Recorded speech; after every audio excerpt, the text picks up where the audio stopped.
Senhor Jesus. Amém.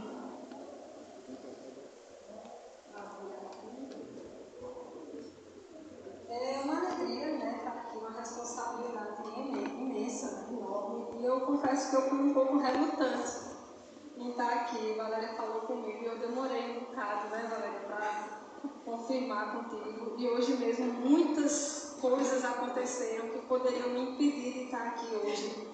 Mas, para a glória de Deus, a sua igreja está reunida para ouvir a sua palavra. Que não é uma palavra minha, não é sabedoria humana, a gente está aqui apenas para transmitir a palavra do Senhor.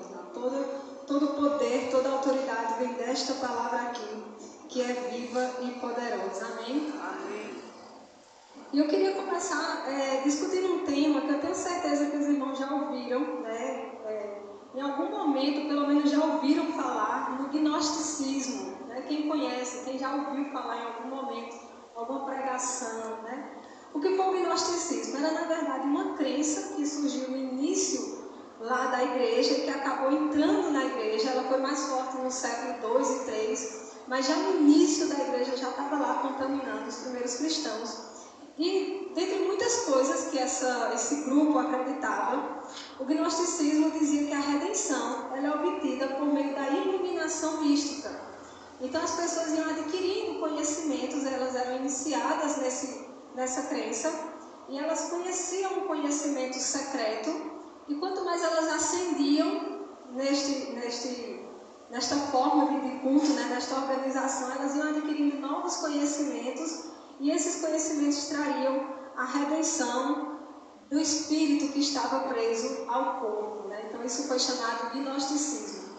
Paulo, ele combateu essa crença. A igreja durante os primeiros séculos lutou contra essa heresia, né? A gente vê isso na carta aos Gálatas e na carta aos Colossenses, onde a gente vê várias vezes o apóstolo Paulo indo de encontro aos pensamentos do gnosticismo. Mas até hoje a gente tem resquícios desse pensamento, né? Até hoje muitas pessoas leem a Bíblia procurando uma mensagem oculta aqui, algo secreto, né? Que alguns iniciados vão descobrir, que está nas entrelinhas, né? São símbolos, são números, são palavras que formam acrósticos e que revelam uma mensagem escondida dentro dos evangelhos. Um exemplo a gente posso trazer aqui para os irmãos, né? Uma ideia. Algumas pessoas vão dizer que se a gente pegar a genealogia de Adão até Noé, o significado dos nomes traz a mensagem do Evangelho. Então, Adão significa homem, Sete tem apontado que Enos significaria um homem mortal, Cainã, de aflição ele é nascido, Maalalel significaria a glória de Deus, Jered descerá, Enoque ensinando, Matusalém diria a sua morte trará, Lameque significaria para aquele em desespero e Noé descanso em paz. Aí lendo o significado dos nomes ficaria assim: um homem mortal é nascido de aflição e da glória de Deus descerá, ensinando que sua morte trará descanso e paz aos que estão desesperados. Então seria como se anunciasse Jesus traduzindo os nomes lá de Adão até Noé, né? Mas esses nomes, você teria que ir lá para o original, descobrir os nomes, montar esse acróstico, e aí você teria a iluminação desse conhecimento. Há uns anos atrás, eu não sei se os irmãos vão lembrar, surgiu um livro que fez muito sucesso e repercutiu muito, que se chamava O Código da Bíblia. Descobri a idade aí, quem está confirmando, descobri as idades. Foi há um tempo atrás, né, logo quando eu entrei no seminário, estava essa onda, essa moda do Código da Bíblia. O que dizia o Código da Bíblia? Eles pegavam o Velho Testamento, em hebraico, no original, e botavam as letras assim, tudo juntas, sem ponto, sem vírgula, sem parágrafo, nada, as letras tudo encarrilhadas.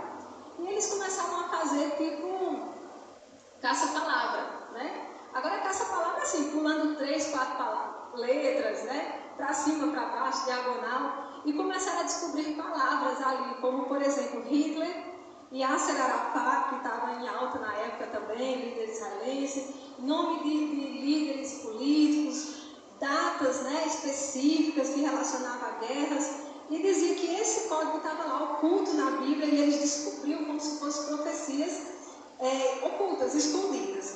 Então, até hoje, a gente vê pessoas que buscam um conhecimento secreto, né, nas Escrituras, seja através de números e letras místicas ou palavras escondidas.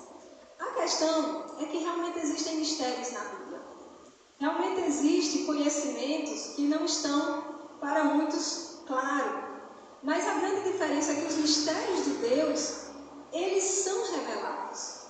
Deus tem mistérios, mas Deus revela os seus mistérios. Deus conta os seus mistérios. E a gente não precisa buscar em letras ou fazer um malabarismo linguístico, né, ou arranjar palavras, forçar o texto para descobrir esses mistérios de Deus, porque Deus revela os seus mistérios aos homens.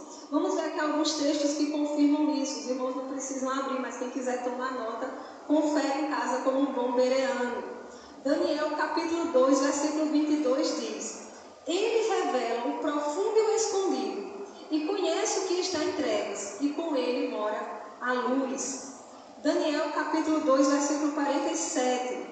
Respondeu o rei a Daniel e disse: Certamente o vosso Deus é Deus dos deuses, e o Senhor dos reis, e o revelador dos segredos, pois pudestes revelar este segredo. Jeremias capítulo 33, versículo 3. Clama a mim e responder-te-ei, e anunciar-te-ei coisas grandes e ocultas que não sabes. Mateus 13, 11. Ele respondeu e disse-lhes: Porque a vós é dado a conhecer os mistérios do reino dos céus. E Colossenses 1, 26. O mistério que esteve oculto desde todos os séculos e em todas as gerações, e que agora foi manifesto aos seus santos. Então, existem mistérios de Deus.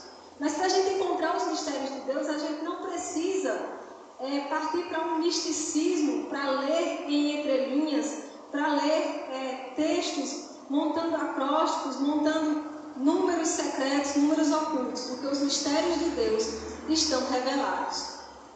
O problema é que mesmo Deus revelando os seus mistérios, muitas pessoas não conhecem os mistérios de Deus. Por quê? Porque elas não se aprofundam na revelação que nos foi dada. Elas se contentam com uma teologia superficial, com uma prática medíocre, com um evangelho simplório e não se aprofundam nos oráculos de Deus. Não se aprofundam nos mistérios que Deus tem para nos revelar. E o que isso tudo tem a ver com o culto de casais? A Valéria já está ali aperreada, fugiu do tema. Né? O que isso tem a ver com o culto de casais?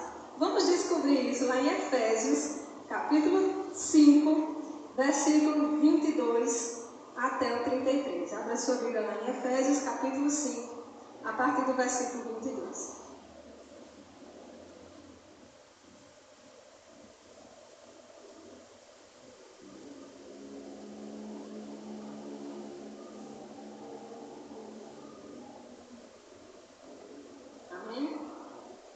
Efésios 5, a partir do versículo 22 diz: Esposas, que cada uma de vocês se sujeite ao seu próprio marido, como ao Senhor.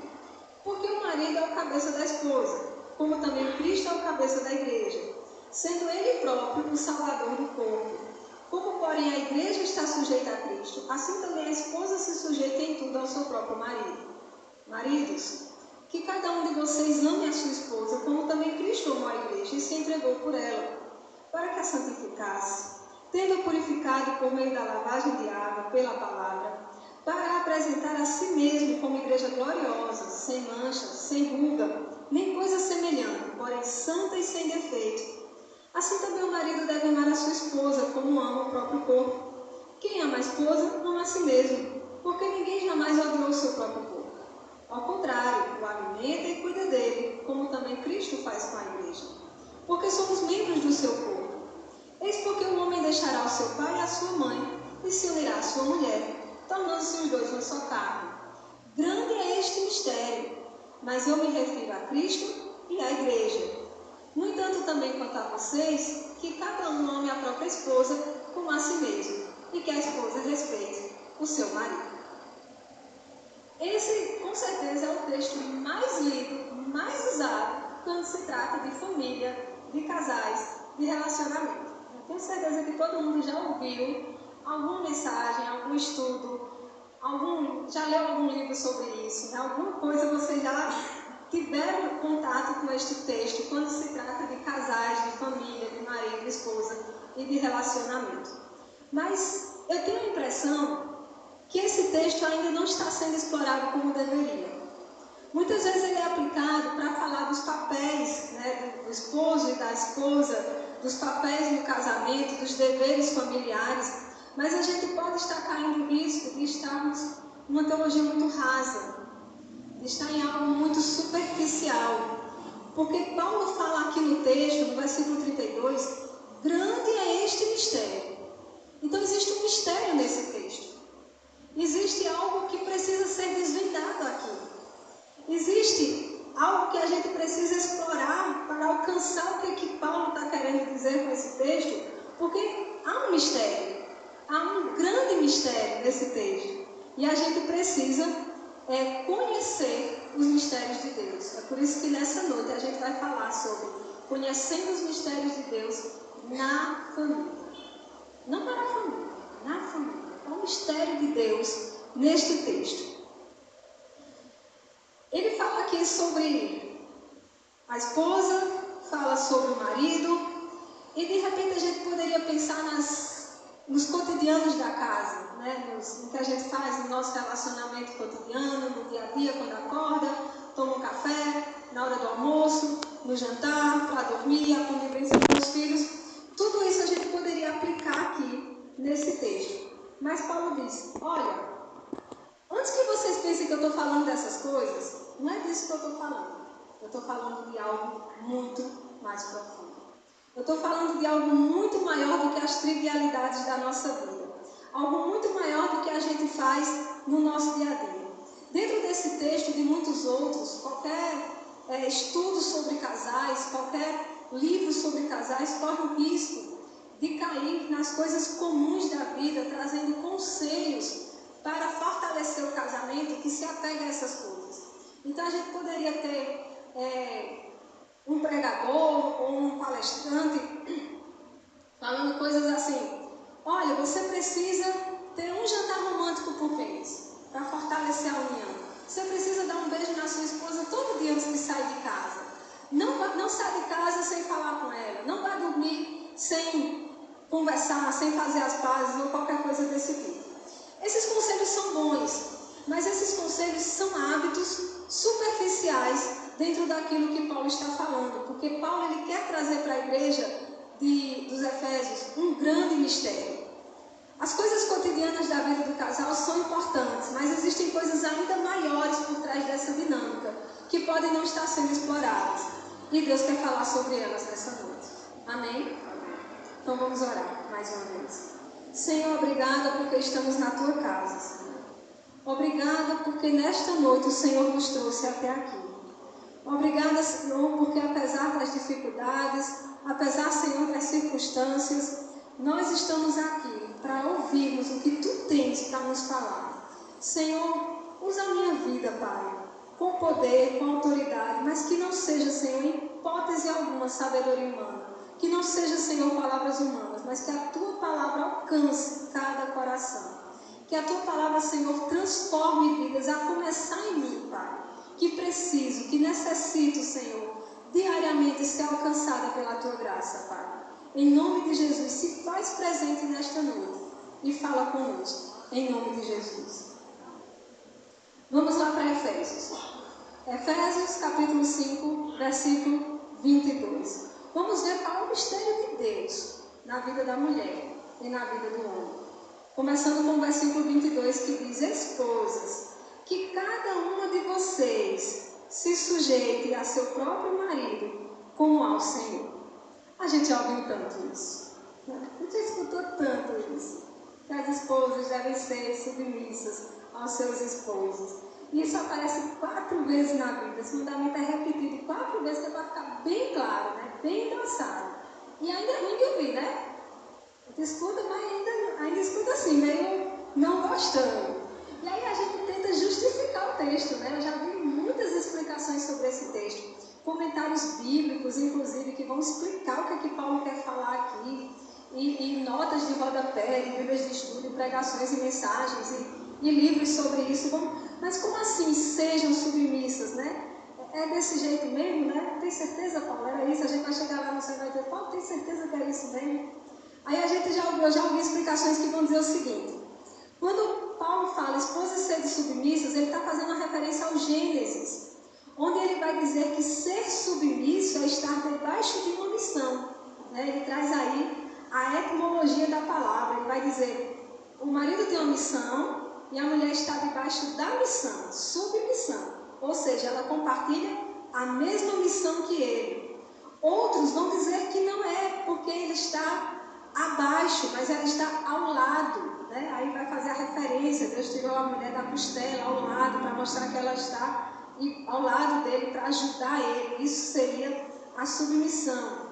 Outros vão dizer que a submissão da esposa está atrelada ao amor do marido, porque lá na frente Paulo vai dizer, marido, amai vossas esposas, e ela vai dizer que à medida que ele ama, ela se submete a esse amor. E outros vão dizer que o mandamento foi dado por Deus às mulheres como uma forma de poupar as mulheres, porque são mais frágeis. E aí Deus deixou os perrengues da liderança para o homem, que aguenta o tranco. Então, ser submissa não foi mal, foi bom, é porque ele vai tomar liderança e toda liderança tem suas dificuldades. Aí Deus tirou esse peso das mulheres. Enfim, há muitas formas da gente interpretar esse texto para deixar ele mais apetecível, né? Mais degustável, que não é um mandamento muito fácil. E nenhuma delas estaria realmente errada. A gente não pode dizer que essas explicações estão equivocadas, são boas aplicações. Mas elas ainda são superficiais, elas ainda não vão à essência do que Paulo está falando aqui, porque elas param, essas discussões acerca do ser submisso ao marido, no marido. Então vai tentar explicar por que a mulher é submissa ao marido, como que ela vai ser submissa ao marido, o que significa ser submissa ao marido, e para nessa dinâmica. Mas Paulo ele vai além, e no texto aqui no versículo 22, Paulo diz, esposa, que cada uma de vocês se sujeite ao seu próprio marido, como ao Senhor. E aqui está a chave do mistério de Deus. Porque Paulo está dizendo às mulheres, assim como vocês são submissas ao Senhor, da mesma forma que vocês se submetem a Deus, se submetam também aos seus maridos. Então a grande questão é, somos submissos a Deus? Estamos realmente sujeitos ao Senhor? Sujeitas ao Senhor? Estamos realmente sob a direção de Deus nas nossas vidas? Porque a submissão ao marido só vai acontecer se for submissa ao Senhor. Ele diz, assim como vocês são submissas ao Senhor, sejam também aos seus maridos. E se não forem submissas ao Senhor? E se não se submeterem à palavra de Deus?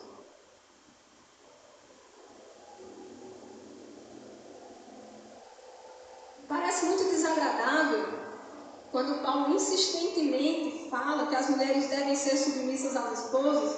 Ele fala isso em Efésios, fala em Colossenses 3,18, em Tito 2,5, e Pedro ainda reforça em 1 Pedro 3,1, né? Muitas correntes de pensamento modernos vão olhar com cara feia para esse mandamento, mas eles esquecem uma coisa, que o mandamento da submissão não é só para a mulher. A Bíblia constantemente nos instiga à submissão. Então a Bíblia vai dizer que as esposas devem ser submissas aos seus maridos, mas também vai dizer que todos nós devemos nos sujeitar às autoridades constituídas, aos governos e às lideranças. A gente vê isso lá em 1 Pedro, no capítulo 2, versículo 13 e 14, tome nota para conferir em casa depois. Mas o texto diz, por causa do Senhor, estejam sujeitos a toda instituição humana, quer seja ao rei como soberano, quer seja as autoridades como enviadas por ele. Então devemos nos sujeitar às autoridades, aos nossos governantes. Também vai dizer lá em Romanos capítulo 13, versículo 1, que todos estejam sujeitos às autoridades superiores, porque não há autoridade que não procede de Deus, e as autoridades que existem foram por eles instituídas. A esposa deve ser submissa ao seu marido, mas todos nós devemos ser submissos às autoridades. Também devemos nos submeter ao nosso chefe, ao nosso patrão, né? Naquele tempo era o senhor dos servos. 1 Pedro 2,18 diz: servos, sejam obedientes, ou em outras versões, sejam submissos ao seu senhor, com todo o temor, e não somente se ele for bom e cordial, mas também se for mal. Mesmo se o seu chefe lhe tratar mal, né? Mesmo que ele seja ríspido e não tenha a forma de se dirigir, a forma boa de falar, a gente vai se submeter, porque é uma autoridade, né? O texto diz: sujeitem-se aos seus senhores. Mas a Bíblia ainda vai mais, e ela diz que nós devemos nos sujeitar à liderança espiritual. Então, há uma liderança aqui na igreja. Temos a equipe pastoral, tem as missionárias, e são líderes sobre nós, os líderes de agrupo, os líderes de ministério, né? Aqueles que exercem liderança sobre nós, mas especialmente aqui na figura dos nossos pastores. Hebreus capítulo 13, versículo 17 diz: obedeçam aos seus líderes e sejam submissos a eles, pois zelam pela alma de vocês como quem deve prestar contas. Os pastores têm uma responsabilidade em relação a nós e vão prestar conta de suas igrejas, de suas ovelhas diante de Deus. E nós, como ovelhas, devemos nos sujeitar à autoridade deles. Não podemos ser ovelhas rebeldes, né? Que se rebelam, que se amotinam na igreja, que criam picuinha para criticar o pastor pelas costas, porque isso não é bíblico. A Bíblia diz que devemos nos submeter, nos sujeitarmos às lideranças espirituais. Mas também diz que devemos nos sujeitar aos mais velhos, aos anciãos da igreja, aqueles que já têm vivência, experiência para nos ensinar com a sua vida. 1 Pedro 5,5 diz: peço igualmente aos jovens que estejam sujeitos aos que são mais velhos. Então, tem pessoas na igreja que podem não estar exercendo um cargo, mas tem experiência de vida, tem vivência, e a gente deve tratá-los respeitosamente, ouvir os conselhos e as instruções deles, porque é um mandamento bíblico. Então, não bastasse a sujeição ao esposo, às autoridades, ao chefe, à liderança espiritual, aos mais velhos. Se você não se encaixou em nenhum desses grupos, Efésios 5,21 diz: por fim, sujeitem-se uns aos outros. Versículo 21, sujeitem-se uns aos outros no temor de Cristo. Um pouquinho antes do versículo que a gente leu inicialmente. Então, no fim das contas, todo mundo tem que se sujeitar a alguém. Todo mundo vai se submeter a alguém. Porque nós devemos nos submetermos uns aos outros na igreja. Isso é a comunhão que a gente vem falando esse ano. Também em Filipenses 2, 3 a 4 diz: nada façam por interesse pessoal ou vaidade, mas por unidade, cada um considerando o outro superior a si mesmo, não tendo em vista somente seus próprios interesses, mas também dos outros. Então Paulo vai dizer: você olha para o seu irmão e considera que ele é superior a você. Você se submete a ele, porque isso é agradável ao Senhor. Não cuidar dos nossos próprios interesses. Então nós ficamos incomodados quando a Bíblia fala da submissão das mulheres, mas a submissão é mais do que algo direcionado só às mulheres. A submissão é uma virtude cristã.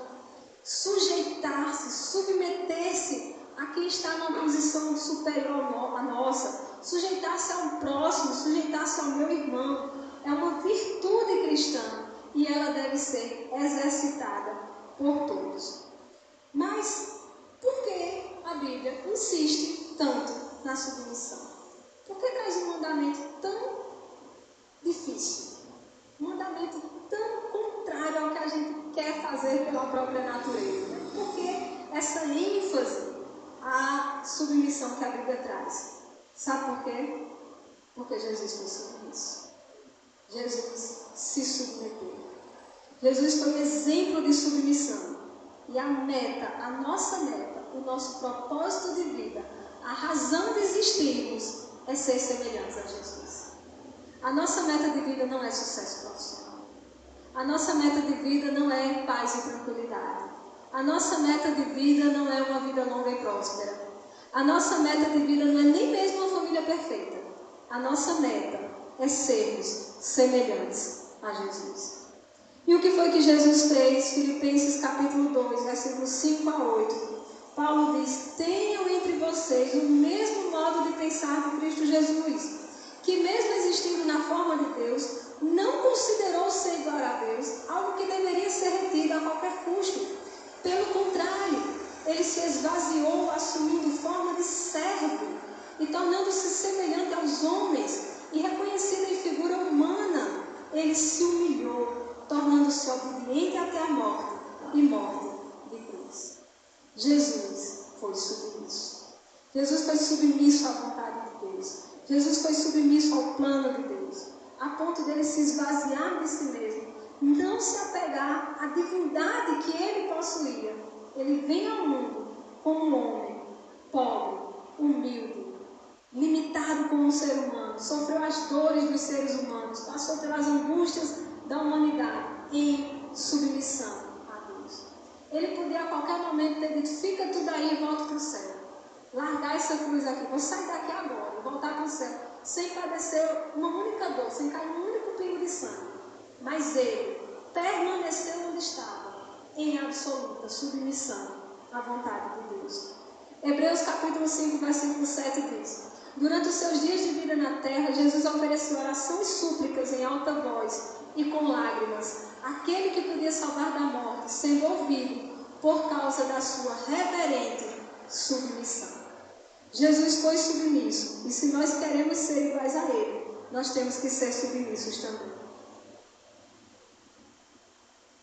Mas sabe por que é tão difícil? Sabe por que incomoda tanto quando a gente escuta falar em submissão? Sabe por que a gente fica procurando malabarismos exegéticos para explicar como fazer isso, sem que isso signifique o que de fato significa, rejeitar as minhas vontades em favor da vontade do outro? Porque nós somos egoístas. Porque ao contrário de Cristo, nós somos orgulhosos. Nós julgamos que devemos nos colocar em primeiro lugar, e satisfazer as nossas vontades é mais importante do que ajudar ou satisfazer a vontade do próximo. Porque o nosso coração está cheio de pecado, de soberba e de arrogância. Não somos capazes de nos submeter e de fazer a vontade de Deus, porque nós temos pecado em nosso coração. Você sabe por que o feminismo bate tanto contra ser submisso aos maridos? Sabe por que o feminismo rasga esse versículo? De todos os outros versículos que ela odeia, esse é o que odeia mais: ser submisso aos seus esposos. Sabe por que o feminismo prega sobre o empoderamento feminino, a emancipação da mulher? Não é porque o feminismo não quer que você seja submissa ao seu esposo. É porque não quer que você seja submissa a Deus. Porque a luta é contra o Senhor. E quando a mulher não se submete ao seu marido, ela é insubmissa ao mandamento do Senhor.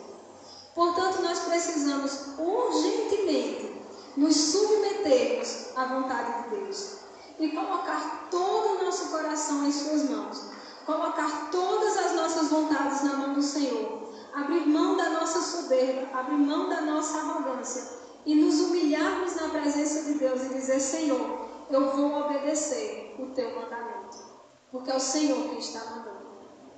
E eu vou me submeter ao Senhor. E em submissão ao Senhor, eu vou me submeter às autoridades, vou me submeter aos pastores, vou me submeter ao meu irmão, porque eu sou submissa ao Senhor. E se nós formos submissos ao mandamento do Senhor, Ele nos capacitará a cumprirmos toda a sua vontade. É por isso que no versículo 24, Paulo vai dizer: como a igreja está sujeita a Cristo, assim também a esposa se sujeita em tudo ao seu próprio marido. Porque, primeiramente, a igreja tem que estar submissa a Cristo. E é isso que vai fazer a diferença na nossa família. Esse é o mistério de Deus para a família. Não é simplesmente um relacionamento entre marido e mulher. Não é simplesmente um comportamento dentro de casa. Não é simplesmente concordar com tudo que ele diz e não fazer objeção. Isso é consequência. A essência, o mistério de Deus é que nós temos que ser submissos a Deus. Temos que nos submetermos à vontade de Deus, porque assim como nós somos submissos a Deus, nós podemos obedecer o mandamento de nos submetermos como Cristo foi submisso. Se aprendemos a nos submetermos a Deus, nós estaremos sendo cada dia mais semelhantes com Cristo. Quando a gente entender que cumprir o mandamento que diz esposas serem submissas aos vossos maridos nos torna semelhantes a Cristo, isso não vai ser um fardo, isso vai ser uma alegria, isso vai ser uma recompensa, porque a meta da nossa vida é sermos semelhantes a Jesus. Como Paulo disse, eu prossigo para o alvo, eu prossigo para o prêmio. Esse é o meu objetivo, a estatura de varão perfeito, a semelhança de Cristo Jesus. E quando nós nos submetemos, nós nos tornamos mais parecidos com Ele. Por isso, quando Paulo diz, mulheres, sejam submissas aos seus maridos, ele está dizendo, mulheres, sejam submissas a Deus. Esse é o mandamento de Deus para nós hoje. Mas Paulo não fala somente às mulheres, Paulo fala também aos homens. Vamos lá, avançando no texto, no versículo 25, Paulo vai dizer, maridos, que cada um de vocês ame a sua esposa, como também Cristo amou a igreja e se entregou por ela. E aqui a gente também vai ter uma chuva de interpretações, de comentários bíblicos, de argumentos que vão explicar como que o marido deve amar a sua esposa. E ele vai dizer que o marido precisa demonstrar amor, né? Precisa ter demonstrações de afeto, que o marido precisa cuidar da sua esposa. E alguns vão mais longe e diz que Cristo amou a igreja de forma sacrificial, se sacrificando por ela. E que por isso o marido deve estar disposto a se sacrificar pela esposa. Mas isso ainda é pouco. Existe um mistério nesse texto. Paulo diz que há um grande mistério. E a gente pode ir mais longe aqui. Veja que Paulo diz, maridos, que cada um de vocês ame sua esposa, como também Cristo amou a igreja. E Paulo traz o amor de Cristo para essa discussão. Ele está falando do relacionamento entre o marido e a mulher, mas ele traz o amor de Cristo para a discussão. E ele traça um paralelo entre o amor do marido pela esposa e o amor de Cristo pela igreja. E isso acontece por duas razões. Vamos analisar duas razões. A primeira é porque só é capaz de amar quem tem um relacionamento de amor com Cristo. Só é capaz de amar quem tem um relacionamento de amor com Cristo. 1 João 4,19. João diz, nós amamos porque Ele nos amou primeiro. Mas veja bem, João não está dizendo aqui, nós amamos a Deus porque Deus nos amou. Não é um bate e volta. Não é reciprocidade para o amor de Deus. João diz, nós amamos. Amamos. Não tem complemento verbo. Nós amamos porque Ele nos amou. Nós só conseguimos amar, nós só conseguimos verdadeiramente amar se tivermos o amor de Deus em nosso coração. Só é possível ter amor quem tem um relacionamento de amor com Deus, porque Ele é a fonte do amor. Ele é o próprio amor, Ele é a essência do amor. Sem Cristo, sem Deus, a gente tem sentimentos que são caricaturas de amor. São sentimentos egoístas, são sentimentos de possessão, são muitas vezes uma paixão erótica. Mas amor de verdade, só quem tem um relacionamento de amor com Cristo pode sentir, porque Ele é a fonte do amor. Assim como o mandamento da submissão não diz respeito apenas às mulheres, o mandamento do amor também não diz respeito apenas aos homens. A Bíblia diz que os homens devem amar suas esposas, mas também diz que devemos todos nós amar nossos irmãos na fé, amar uns aos outros, na comunidade dos santos. E que isso é uma evidência de que somos salvos. João capítulo 13, versículo 35. Nisto, todos conhecerão que sois meus discípulos. Como que vão conhecer que são discípulos de Jesus? Se vocês amarem uns aos outros. Então, quando nós amamos o nosso irmão, o nosso próximo, não somente obedecemos o mandamento de Cristo, como o mundo reconhece que nós somos cristãos. Porque só quem tem relacionamento de amor com Cristo pode amar. Mas a Bíblia vai mais longe, não é só o meu irmão, é o meu próximo, aquele que convive comigo, para além da comunidade cristã, o meu vizinho, meu amigo, meu colega de trabalho, aqueles que estão à minha volta. Mateus 22, 39 diz, amarás o teu próximo como a ti mesmo. E a Bíblia vai mais longe ainda, porque 43 a 44, Jesus disse: vocês ouviram o que foi dito? Ame o seu próximo, odeie o seu inimigo. Eu, porém, lhes digo: amem os seus inimigos e orem por aqueles que perseguem vocês. Então, Jesus manda amar o nosso próximo, manda amar a esposa, mas ele manda amar o inimigo, aquele que nos faz mal, que nos detesta, aquele que quer puxar o nosso tapete, aquele que nos vê como inimigos. Devemos amá-los, devemos orar por eles, interceder por eles. E por que a Bíblia insiste nesse mandamento de amor? Porque a Bíblia insiste que devemos amar as pessoas, amar o próximo, amar até os inimigos, amar a esposa. Porque a Bíblia insiste nesse mandamento. Sabe por quê? Porque Jesus amou. E a nossa meta de vida é ser parecidos com Ele. E quando nós amamos, nós nos tornamos parecidos com Cristo. Quando nós amamos o próximo, quando nós amamos o inimigo, quando o marido ama a esposa, ele se torna mais parecido com Jesus. Porque Jesus é a exata expressão do amor. João capítulo 13, versículo 1 diz que antes da Páscoa, da festa da Páscoa, sabendo Jesus que era chegada a sua hora de passar deste mundo para o Pai, tendo amado os seus que estavam no mundo, amou-os até o fim. Jesus estava a caminho da cruz, carregado de espinho, com a cruz pesada nas costas, todo chicoteado e ensanguentado. E ele estava amando os seus discípulos, que nos amou. Somos discípulos dele. E ele amou até o fim. 2 Coríntios 8, 9, Paulo diz: porque vocês conhecem a graça de nosso Senhor Jesus Cristo, que sendo rico se fez pobre por amor de vocês, para que por meio da sua pobreza vocês se tornassem ricos. Tudo o que ele fez foi movido pelo amor. E Romanos 5, 8, mas Deus prova o seu amor para conosco, em que Cristo morreu por nós, sendo nós ainda pecadores. E a gente pode dizer: mas como assim amar o inimigo?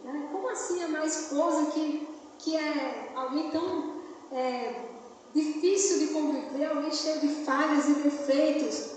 Ora, Jesus nos amou quando nós ainda éramos pecadores, quando nós estávamos em plena rebelião contra Ele, quando nós éramos inimigos de Deus e vivíamos nas trevas. Ele nos amou. E quando a gente ama o inamável, nos tornamos semelhantes a Jesus. É por isso que o primeiro mandamento é amar a Deus e o segundo é amar ao próximo. Porque só é capaz de amar o próximo quem ama a Deus. Só é capaz de amar a esposa quem ama a Deus. Só é capaz de amar o seu próximo, o seu inimigo, quem ama a Deus. Mas o coração do homem é falho. O coração do ser humano é pecador e egoísta. Por isso, antes de amar a Deus, ele precisa sentir o amor de Deus na sua vida. Ele precisa ser alcançado pelo amor de Deus. Por isso, somente aqueles que nasceram de novo, que experimentaram a vida do Espírito Santo, que experimentaram um relacionamento com Deus, conseguem amar a Deus. Porque Ele nos amou primeiro. Primeiramente, precisamos estar em relacionamento com Deus.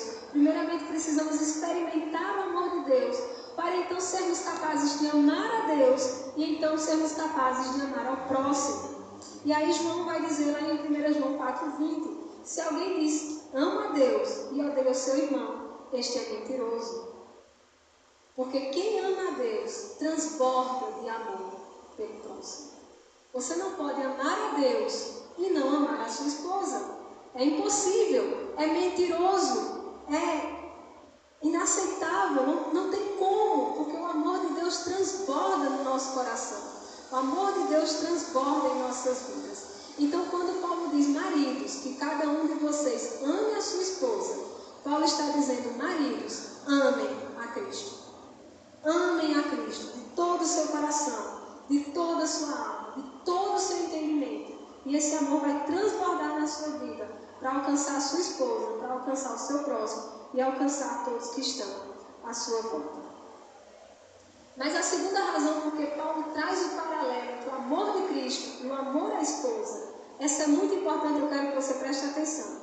A segunda razão por que Paulo faz esse paralelo é porque a forma como Cristo amou a igreja. Cristo amou a igreja. De que forma? Vamos voltar lá para o texto. O que foi que ele fez para demonstrar esse amor? Versículo 26. Vamos ver a partir do 25. Maridos, que cada um de vocês ame a sua esposa, como também Cristo amou a igreja e se entregou por ela, para que a santificasse, sendo purificado por meio da lavagem de água e pela palavra, para apresentar a si mesmo como igreja gloriosa, sem mancha, nem ruga, nem coisa semelhante, porém santa e sem defeito. O amor, o verdadeiro amor, é aquele que conduz à presença de Deus. Cristo veio ao mundo para que nós pudéssemos entrar na presença de Deus. Ele pagou o preço dos nossos pecados, ele se sacrificou. Mas para quê? Para a gente viver a eternidade feliz, sorridente e cantando? Não, para que a gente vivesse a eternidade na presença de Deus. Porque de outra forma era impossível entrar na presença do soberano, do santo de toda a terra, manchados de pecado. Então Cristo ele se entrega para purificar a igreja, para que a igreja se apresente gloriosa, sem mancha e sem mácula. O amor de Cristo por sua igreja se manifesta no fato de que ele a prepara para estar na sua presença. O verdadeiro amor consiste exatamente nisso, em conduzir o outro à presença de Cristo. E aí a gente vai ver algumas explicações que falam sobre o amor. E vão falar das demonstrações de amor. Então seja afetuoso com sua esposa, diga palavras de carinho, traga flores de vez em quando, bombons de vez em quando. Ótimo, tudo isso é muito bom, ninguém vai rejeitar nada disso. Mas essa não é a essência da demonstração de amor. Qual é a demonstração do amor de Cristo por nós? Ele entregou a sua igreja a Cristo. Hebreus 4,14 diz que Jesus é o sumo sacerdote. 1 Timóteo 2,5 diz que ele é o mediador entre Deus e os homens. E Apocalipse 5,9 diz que ele comprou para Deus pessoas de todas as raças, tribos e nações. O objetivo, a missão de Jesus era conduzir a sua igreja à presença de Deus. E o que é que isso tem a ver com os maridos? Que ele vai demonstrar o seu amor, conduzindo a sua esposa à presença de Deus. Assim como Jesus é o sacerdote, assim como Jesus é o mediador entre Deus e os homens, veja o que diz o versículo 23, porque o marido é o cabeça da esposa, como também Cristo é o cabeça da igreja. Existe uma relação entre o ministério de Cristo na igreja e o ministério do homem na família. Cristo é o sacerdote da igreja, que conduz a igreja à presença de Deus. E o marido é o sacerdote da casa, que conduz a sua esposa e os seus filhos para a presença de Deus. É o seu papel, é o seu dever zelar pela santificação da sua família. É o seu dever conduzir sua família à presença de Deus, sem mancha, sem mácula, sem culpa e santa. Você tem zelado pela santidade da sua casa? Não basta dar um bombom, dar um abraço e acabar o dia. Ore com ela. Chame-a para orar. Está cansado, exausto. Só Deus sabe os estresses e as preocupações da vida. Senta aqui e vamos orar. Vou orar por você. Vamos orar por nossos filhos. Chame os seus filhos à presença de Deus. Invoque-os para buscarem a Deus. Insista. Exija. Já leu a Bíblia hoje? Já orou hoje? Vamos à igreja. Domingo de manhã, bem cedinho, vou ficar dormindo até tarde. Vou jogar com os amigos. Chame a sua família para a casa do Senhor. Traga para a casa do Senhor a responsabilidade sua. Muitas mulheres estão sobrecarregadas porque esse papel não lhes pertence. As mulheres estão arrastando sua família para a igreja com forças que não têm, porque não é papel delas, é seu papel. Vamos à casa do Senhor. Acorda todo mundo, vamos se arrumar, vamos para a escola dominical. Domingo à noite, vamos para a igreja. Vamos no sábado, vamos na quarta, vamos orar, vamos para a grupo. Vamos buscar o Senhor. Ah, eu não quero, hoje eu estou cansado. Vamos. Eu sou chata dessa casa, vai todo mundo. Não, pai, eu não quero ir. Vai. Troca de roupa e vai. E a esposa se submete, porque ela é submissa a Cristo. Mas é seu dever apresentar a Cristo uma esposa santa, uma família santa, sem máculas, sem rugas, porque foi isso que Cristo fez. Ele se sacrificou representar a Deus numa igreja santa. E o texto diz que o marido é o cabeça da esposa, como Cristo é o cabeça da igreja. Existe uma semelhança, existe uma analogia aqui. Vocês são responsáveis pela piedade na sua casa. Vocês são responsáveis para que seus filhos busquem a Deus.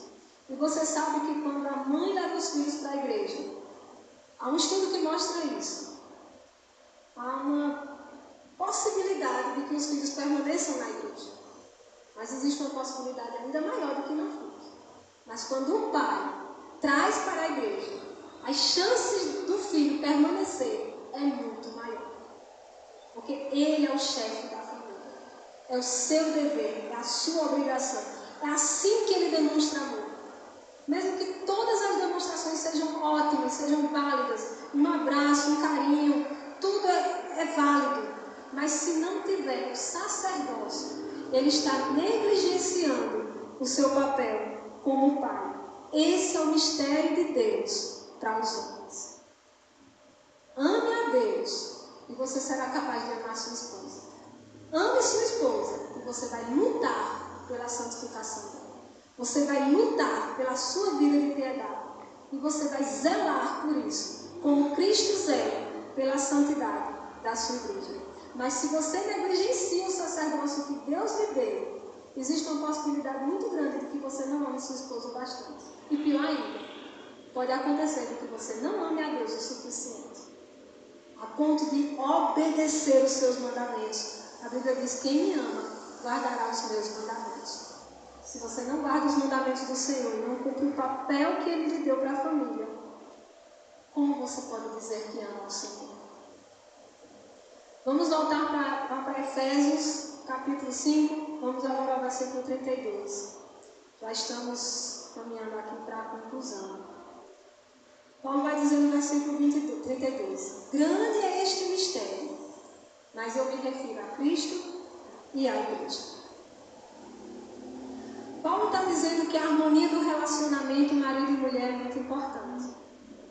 Precisamos zelar por nossas famílias.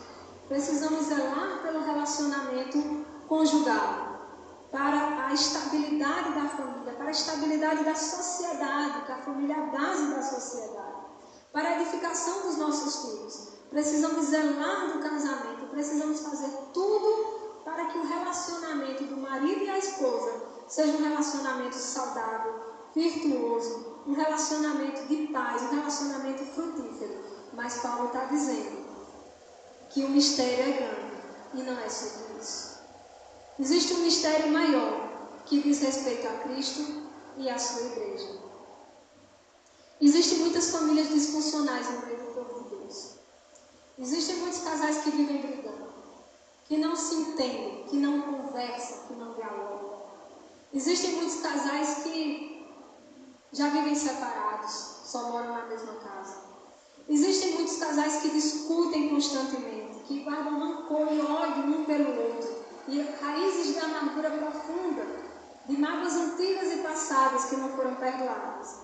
Existem muito divórcio no meio do povo de Deus. Existe traição no meio do povo de Deus. Existe adultério no meio do povo de Deus.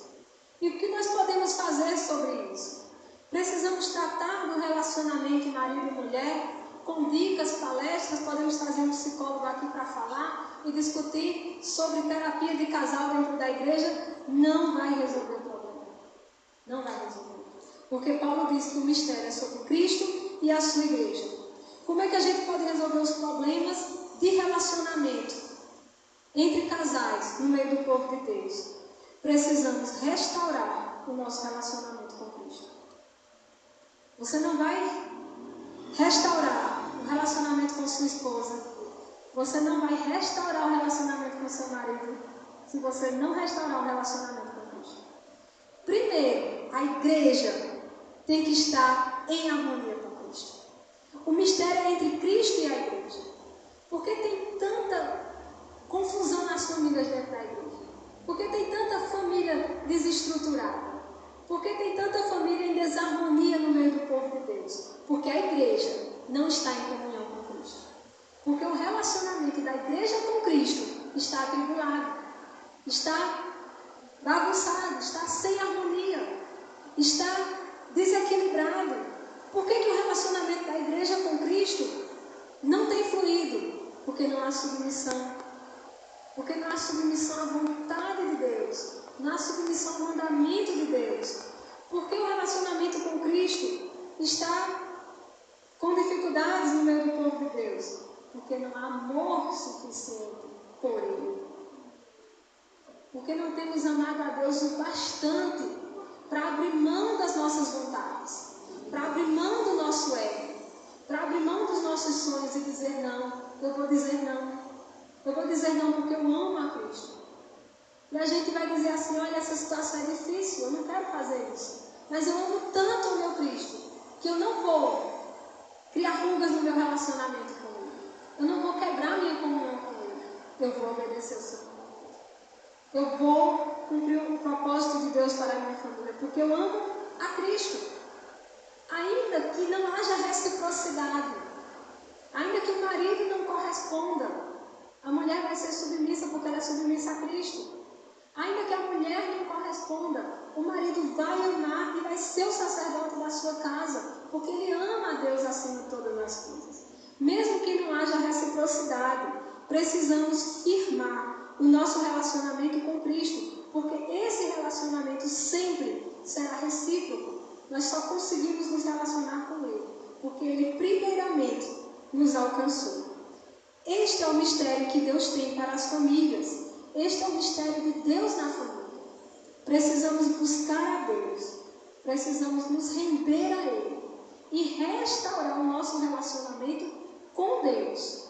Se quisermos restaurar as nossas famílias, a igreja precisa se voltar para o Senhor. Dicas de relacionamento não serão suficientes. Palestra coach não será suficiente. Qualquer estratagema da psicologia, da terapia, não será suficiente se eu não estiver em paz com Cristo. Se eu não estiver num relacionamento profundo com o Senhor, não haverá paz nas nossas famílias. Amém. Vamos orar. Senhor Deus, muito obrigada por esta noite. Muito obrigada, Senhor, pela Tua palavra que fala aos nossos corações. Muito obrigada, Senhor, porque Tu nos revelaste os Teus mistérios. Porque, Senhor, nós podemos entender que a harmonia e a paz só vem quando estamos em paz, em harmonia com o Senhor. Senhor, em nome de Jesus, restaura os relacionamentos nesta noite. Mas não somente o relacionamento marido e mulher. Restaura o relacionamento contigo, Pai.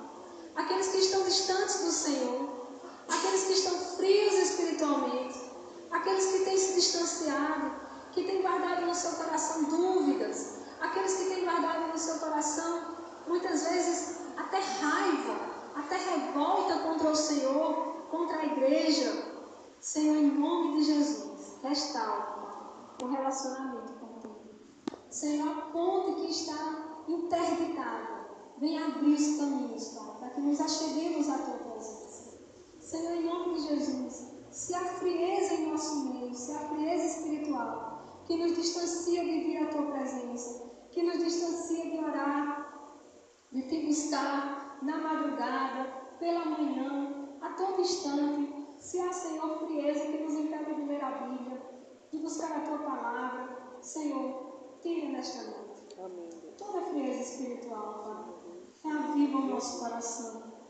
Derrama, Senhor, do Teu Espírito nesta noite. Aviva, Senhor, os nossos corações. Nos enche do Espírito Santo. Quando nós estivermos cheios do Espírito Santo, quando nós estivermos completos e totalmente subjugados a Ti, veremos a harmonia, Senhor, nos nossos lares. Veremos nossos relacionamentos restaurados. Veremos, Senhor, casais reatando. Veremos, Senhor, brigas sendo dissipadas. Veremos, Senhor, rancor e mágoa sendo esquecido e perdoado. No nome de Jesus. Mas, Senhor, primeiramente, temos que nos render a Ti. Nos livra de nós mesmos, Senhor. Nos livra de nosso orgulho. Nos livra da soberba que nos enaltece, que nos coloca acima nos pedestais da vida. Nos ajuda, Senhor, a sermos humildes como Cristo foi. Nos ajuda, Senhor, a amarmos como Cristo amou. Nos ajuda, Senhor, a sermos semelhantes a Ele. Que possamos, Senhor, ser a imagem do Teu Filho amado. remissão e a redenção de famílias que estão sendo destruídas, mas que o Senhor pode restaurar neste momento. Em nome de Jesus.